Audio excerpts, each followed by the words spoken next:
Dr. Mark Kersten, thank you very much for being with us today. And I would like to start with my first question.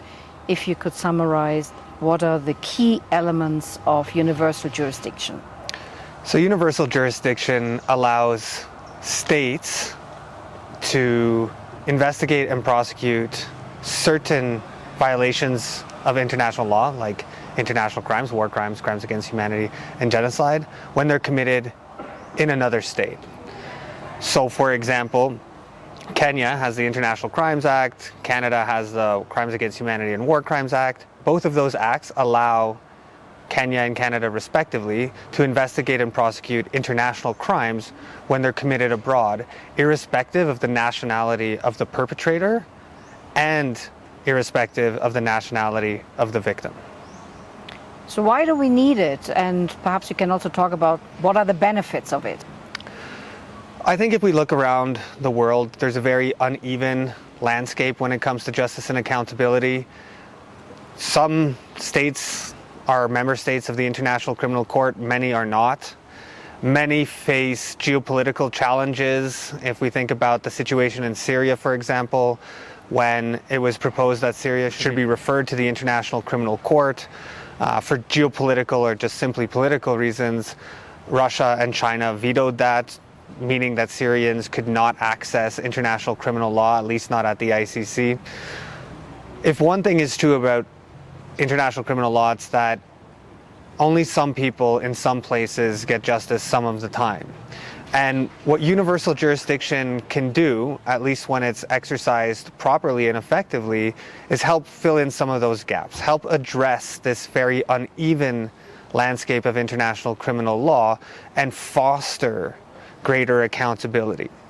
There are also other advantages. Obviously, where it works, it can bring a modicum of justice and accountability where justice is otherwise impossible.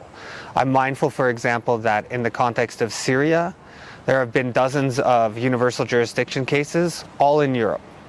To date, because there is no other recourse to accountability, those universal jurisdiction cases are the only justice that has been delivered for the thousands upon thousands of victims and survivors of mass atrocities in Syria.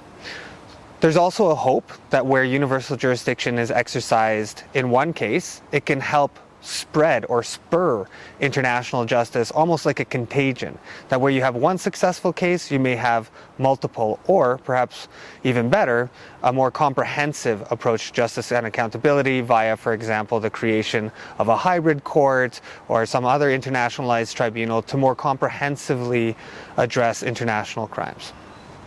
What are the challenges of it? I think there are many challenges. A key one, of course, is that the exercise of universal jurisdiction, rightly or wrongly, is seen as very political. Ultimately, the request when somebody wants universal jurisdiction to be exercised is almost unilateral. It is effectively a state reaching into another state in order to investigate and prosecute their nationals for international crimes in the universal jurisdiction exercising states' national justice system.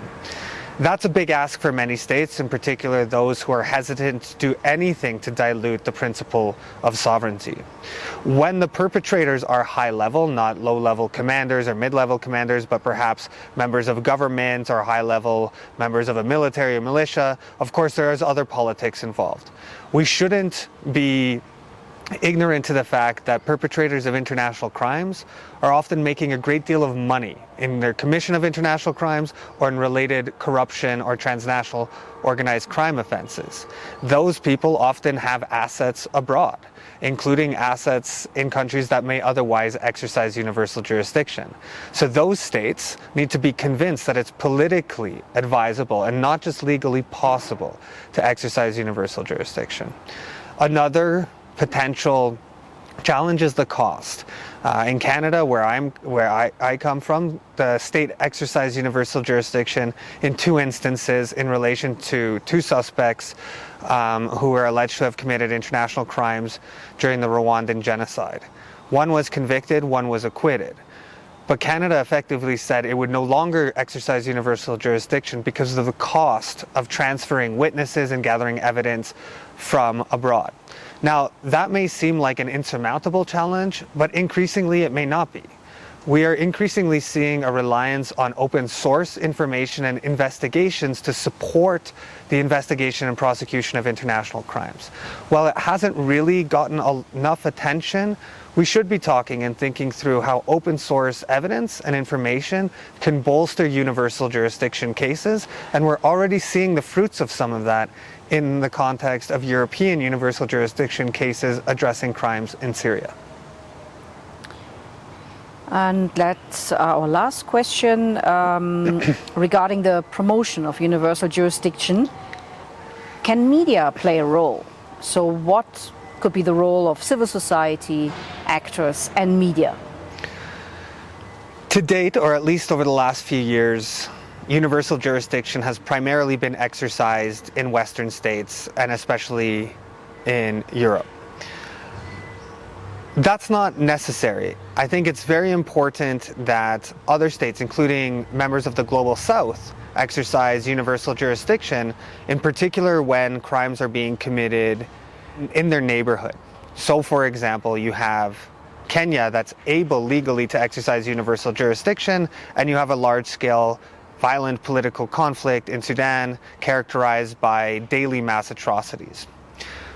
But do Kenyans know about universal jurisdiction? Are they aware that this is an option? Do they know that the International Crimes Act, national legislation in this country, allows them to exercise universal jurisdiction in order to achieve a degree of accountability for their colleagues, friends, brothers and sisters in Sudan? I'm not sure.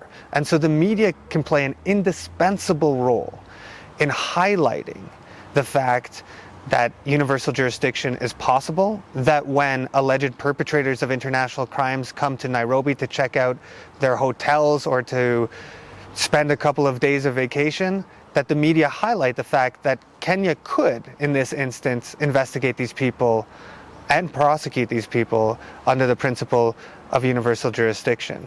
So putting universal jurisdiction on the map is absolutely critical to either prosecuting these people or, at the very least, ensuring that these people do not enter into Kenya and enjoy the privilege of international travel. And media really have that indispensable role of increasing awareness and putting pressure on governments, as well as the perpetrators, to make them worry at least a little bit that if they step foot into these countries, they may be prosecuted. Thank you very much for being with us today. Thank you, Bettina.